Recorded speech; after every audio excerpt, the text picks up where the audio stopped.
prendra l'autre qui est un peu en Ah oui, sortie oui. d'hibernation.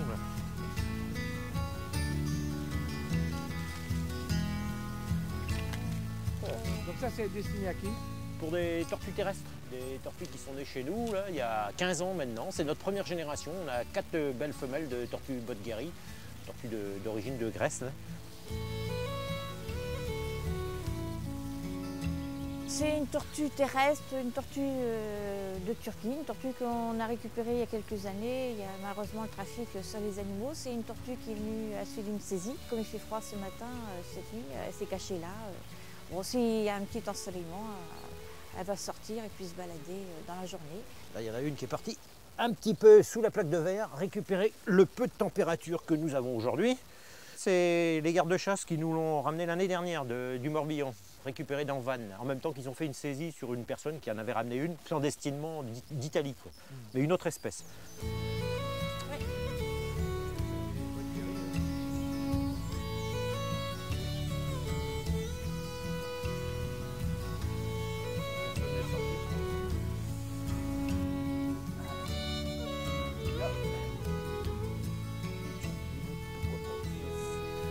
La passion, elle est venue à l'âge de mes souvenirs, 6 ans, 7 ans. J'ai dû ramener un orvet à ma mère. Elle me l'a coupé avec la pelle, en rondelle, elle avait peur. Donc après, je lui ai ramené une couleuvre d'un mètre 10, 1 mètre 20, couleuvre à collier. Là, elle a commencé à prendre ses distances, elle n'a pas martyrisé la bête. Et puis de fil en aiguille, à 10-11 ans, mon père m'a laissé faire un petit terrarium qui faisait la même profondeur, même moins profond, de 2 mètres sur 2 mètres. J'ai commencé par ça. Et au milieu, un tas de souches, et je mettais une dizaine, une quinzaine de vipères. C'est un rêve de gamin. Dans les années 61 à peu près, j'ai dû visiter le zoo de Bâle en Suisse. Et puis là, il y avait un grand terrarium, à peu près de cette forme-là, de cette taille-là. Et puis donc mon rêve c'était de trouver un terrain et l'idéal ça aurait été d'avoir 6-7 hectares et des vipères dans la nature, quoi, dans un milieu naturel. Donc là c'est un jeune mâle de vipère aspi, vivant plutôt au sud de la Loire, quoi, au sud de Nantes-Paris. Pour repérer une vipère d'une couleuvre, c'est les petits dessins présents sur le dos. Celle-là est dangereuse? Que ce soit une vipère péliade ou une vipère aspi, ou les deux autres, Zinekeri ou Sewan, morsure avec une vipère, il faut aller à l'hôpital, quoi. C'est quand même, il faut aller consulter. Au départ, moi, ce qui m'intéresse, c'est la faune française, et la défendre, et informer les gens, comment ça vit. Et le vivarium, il s'est monté, c'était pas prévu. On avait récupéré un bois, un deuxième, un bois arc-en-ciel, un bois constricteur, un python royal. Et puis finalement, après, on a récupéré anaconda et autres pythons réticulés. Et voilà un petit peu comment la collection s'est faite. Les exotiques sont arrivés ici par récupération, quoi. Trouvés dans la rue, trouvés dans un magasin, trouvés dans un salon de coiffure. On a aussi un gros pourcentage. Actuellement, on a 46 venimeux qui sont présents d'une saisie faite par la gendarmerie. Donc ils sont en placement pendant la durée du passage au tribunal, quoi. La personne faisait un élevage apparemment et vendait après les bébés, les naissances par le biais d'Internet et puis par la poste, donc par colis postal.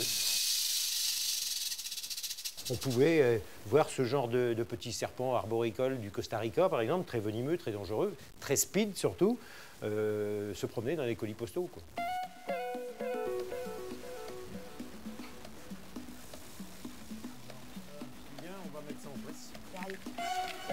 Alors, tiens, je vais te montrer un petit peu ce qui est né pendant que toi tu étais reparti à l'école, là, le 3 octobre. Hop, des petites couleuvres vipérines. Il y avait eu des œufs avec la mémère, là.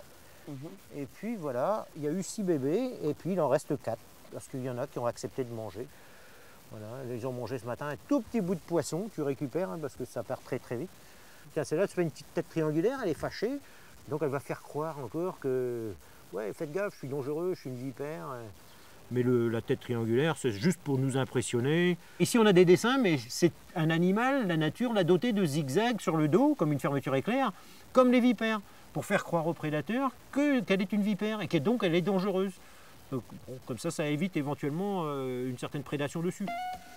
Là, normalement, nos mémères se mettent par là et quelque part par ici, on en a qui se mettent dans le talus là. Et voilà.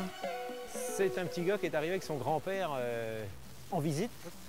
Et puis, quelque part, il y a eu un échange, ça a fait tilt entre lui et moi, déjà par la connaissance qu'il avait sur les reptiles un petit peu, et son intérêt de poser plein de questions, quoi. Il est très curieux.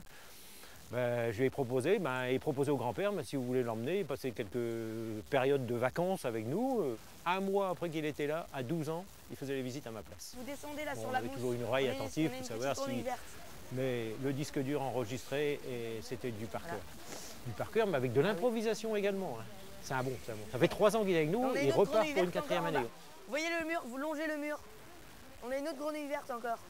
On en a eu un, Olivier, qui a 32 ans actuellement et qui a commencé avec nous à 15 ans aussi et qui est chercheur au CNRS. Une autre jeune fille d'un petit peu plus loin de Guingamp, là, qui est ingénieure en environnement. Le relais est assuré, on a des naturalistes qui continuent derrière et qui peuvent, en fonction de leur capacité intellectuelle de travailler à l'école, faire plus que naturaliste comme moi qui suis qu'un naturaliste de terrain avec un certificat d'études en poche, c'est tout, quoi. Ça mange quoi? Ça peut Alors, manger. tous les gros serpents dans ces 3 vivariums-ci vont manger des lapins de 2 à 3 kilos. Voilà. Donc, de préférence vivant, mais après, ça peut arriver qu'un gros serpent comme ça tue le lapin, mais ne le mange pas ensuite. Donc, on va devoir prendre la carcasse et puis l'agiter devant un autre serpent qui peut-être le mangera. Donc, celui-ci, qui est tout au fond, celui-ci, c'est un bébé de la même mère de Simène.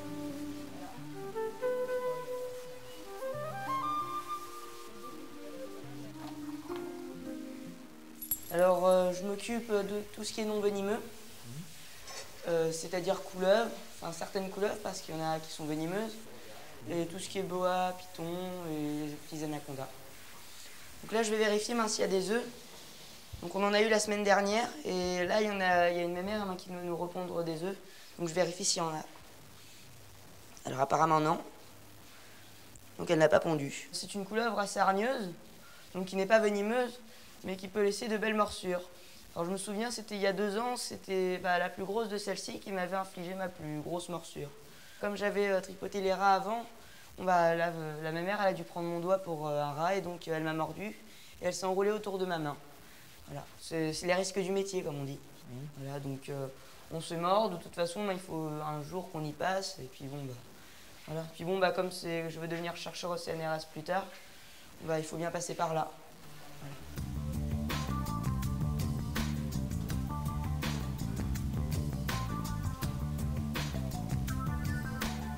C'est en venant visiter le vivarium que j'ai appris que le monsieur avait une femelle et moi j'avais le mâle. Et c'est comme ça qu'on est venu à en parler et que je l'ai laissé pour qu'il s'accouple quoi. Voilà, c'est ça. Elle a vécu 32 ans chez nous à Paimpol, donc les Paimpoles.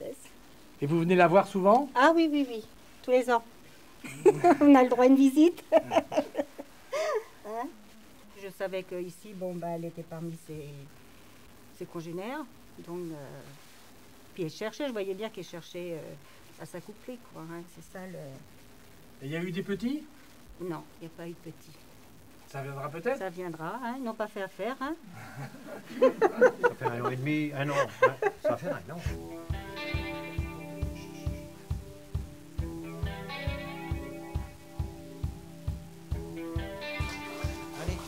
Allez, plus loin. Voilà. Allez. Voilà. C'est la plus petite espèce sur Terre. On la retrouve en Afrique noire principalement. Là, il s'avère que la petite, au fond, on l'a depuis une quinzaine d'années, 16 ans maintenant. Et celui-ci, ça fait 2 ans qu'on l'a récupéré. Et il s'avère que c'est un mâle. Parce que l'année dernière, la petite nous a pondu des œufs. Et dans les œufs, on a eu une naissance sur 4 œufs qu'on a récupérés. Il y avait de la casse. On a eu un bébé. Donc, on a bien un mâle. Florent va vous montrer le petit qui est né le 15 août l'année dernière. Pour vous donner une taille, voilà, une proportion par rapport au mâle qui est plus grand, qui fait 1,75 m. La femelle fait 1,15 m. Et voilà, Crocodile Dundee. Les visites sont toujours des visites guidées. Donc on est tout le temps en contact avec les gens. On ne laisse jamais personne tout seul dehors ou dans le vivarium. Il y a des fiches, ceux qui veulent, ils lisent des fiches. Et après, on rajoute des anecdotes et on fait savoir comment on a obtenu ces animaux-là. On n'a pas été les acheter, on n'est pas rentré dans le business commercial. Et si on a, nous, maintenant des reproductions, pas trop avec les venimeux quand même, parce que ce n'est pas des animaux qu'on peut donner comme ça. Donc du venimeux, ce n'est pas peine d'en reproduire en quantité. Mais il y en a beaucoup plus dans la nature en France, chez les particuliers, qu'on en a dans les établissements ouverts au public.